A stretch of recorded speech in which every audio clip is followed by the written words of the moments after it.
Today we're talking about the alleged man behind BrewDog, Mr. James Watt. A man who can't even just be a bad boss, he has to be the worst boss in the world. He even has to dominate when the prize is for something objectively terrible. What's wrong with him? And why do we have to put up with it? That is what is on the agenda for part 4 of Supercook Corporate Conspiracy, All Killer No Filler, and the housekeeping. All parties have been contacted for right of reply. Of course, we've been treated with silence and contempt. Let's go.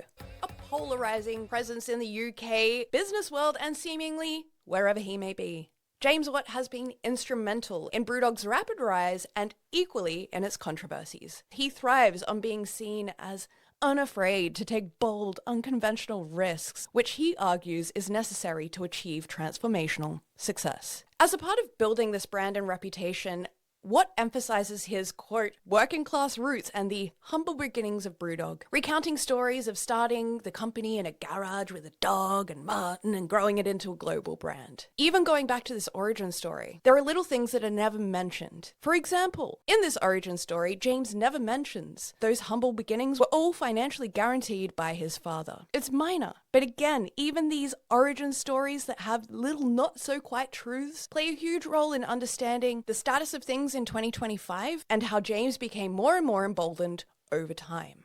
And of course, he doesn't stop there. Mr. Watt seeks to present himself as a socially responsible leader. He seeks to position all of this as forward-thinking leadership. On LinkedIn, no less, in case it wasn't obvious that that is the exact vibe. James's efforts and vast expenditure on curating his reputation seem to nearly always be foiled by things he says and does. However, James Watt isn't just obsessed with cultivating his own image, he is equally preoccupied with branding others to fit the narrative that he has constructed around himself. He seems intent on curating how others are perceived in a way that reinforces his self-image and protects his version of reality. And the thing is, being cringe and kind of off isn't really a crime. However, there are elements of being incompetent at business that are. There are some lines that you do not cross. And the worst thing about it to me, James does all of this without the consent of anyone. James Watt has a big problem with the word no. It seems to me that Mr. Watt has had this problem with the word no since as early as 2008, some 16 years ago.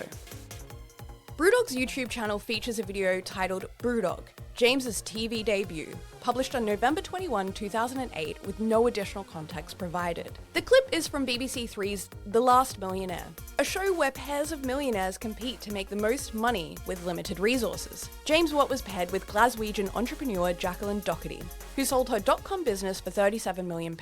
The dynamic between these two becomes quickly adversarial, with James making decisions unilaterally, often against Jacqueline's advice or requests. The tensions between the two remained high throughout, and Jacqueline's concern about James's agreements proved justified on more than one occasion as money became a recurring issue.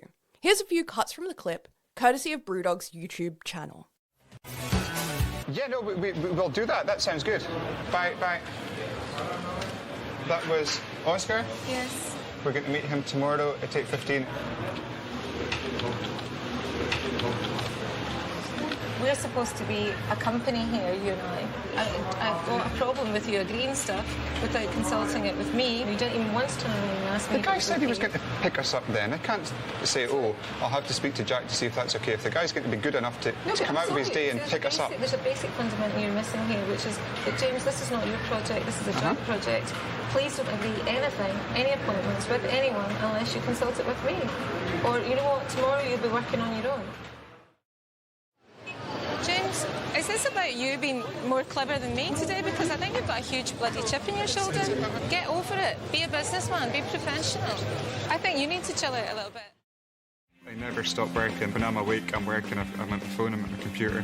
I find it quite difficult to work in teams. I have quite strong opinions. I think that's just a part of being a successful business person. You've got to believe in yourself. Jacqueline has to settle for far less than she expected. Just £140 worth of lira. I think for me, lesson learned is I would never enter into agreeing to work for someone for the day without agreeing the price up front. So I think that was a huge mistake. Disregarding James, Jacqueline is determined to earn more money than on their last job. Negotiated with James?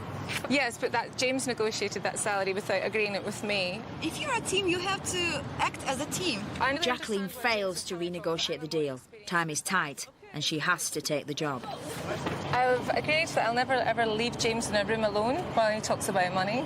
And I think I'll agree that I'll never work again with him in my whole professional career. That's what I've agreed. James and I basically fought like cat and dog the whole week. So it's not necessarily been a comfortable business. One way of putting it, love. The last 3 days' worth of abuse that I've had to take has just not been worth it for me at all. Let's listen to it again. So it's not necessarily been a comfortable business. One way of putting it, love. The last 3 days' worth of abuse that I've had to take has just not been worth it for me at all. James's reaction here, accusing a female colleague of abuse over professional disagreements, foreshadows how he would later handle conflicts with employees, shareholders, and women he's dated.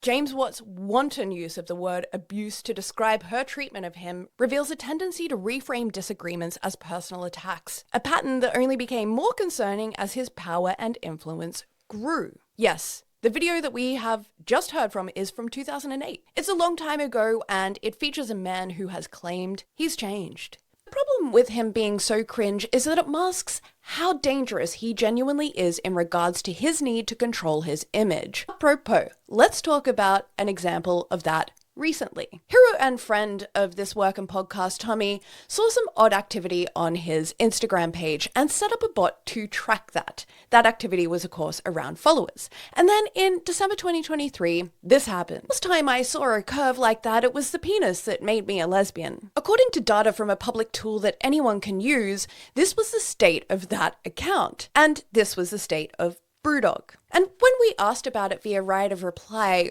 several months ago, this happened. How sensitive can you be? How can you explain that? How can you justify that when you're launching a new startup and once again asking people for money, and that startup is about the genuine spread of brand reputation on social media? Amazing. And last, for no other reason than to preface the next installment perfectly, here he is on Sky News. Do you consider yourself a misogynist? Never for a single second if I considered that, and we have got over 2,000 people in the company. Now, when it comes to this one, I kind of actually believe him. I genuinely believe that from 2008 to now, he's never considered that. Quite surprising from a man who's allegedly changed. Now, next up, we are talking about the man you just got to know and the conspiracy that he claims was launched against him by former workers and women. Later, we are talking hacking, police, Netflix, and retail shareholders. All essential ingredients for a super cooked corporate conspiracy.